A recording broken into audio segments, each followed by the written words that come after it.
দাড়িপাল্লাটা এই সিম্বল কি? ন্যায় বিচার। সেই ন্যায় বিচার কি হিন্দুর জন্য আলাদা, মুসলমানের জন্য আলাদা? ন্যায় বিচার সবার জন্য।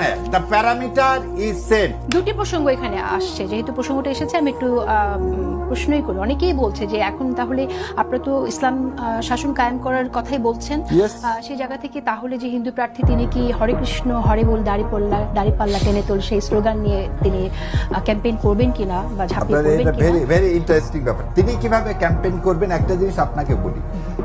আপনি দুইটা জিনিস আমাকে উভয় সংকটে ফেলে দিলেন।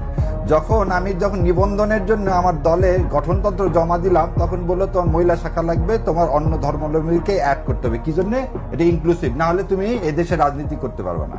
আচ্ছা ঠিক আছে। আমি তখন অতীত ঘেটে টেটে দেখলাম যে ওমর রাদিয়াল্লাহু আনহুর সময় 4-5 জন, খলিফার সময় 4-5 জন যারা রাজস্ব আদায় করতো, প্রধান বিধর্মীরা ছিলেন। আমি এখন আমার কি জামাতে ইসলাম কি বিধর্মী শাখা বলবো না, কিন্তু জামাতে ইসলাম অন্যান্য ধর্ম, যেটা আমার কনস্টিটিউশন কি করছে, সম্মান দিচ্ছে। আমি এই কনস্টিটিউশন সম্মান করে বাংলাদেশকে ধারণ করছি। তাহলে ওই লোকটাকে যে নিচে উনি ওনার স্ট্র্যাটেজি ঠিক করবে। দাড়িপাল্লা মানেটা কি? দাড়িপাল্লাটা এই সিম্বল কি? ন্যায় বিচার। সেই ন্যায় বিচার কি হিন্দুর জন্য আলাদা, মুসলমানের জন্য আলাদা? ন্যায় বিচার সবার জন্য।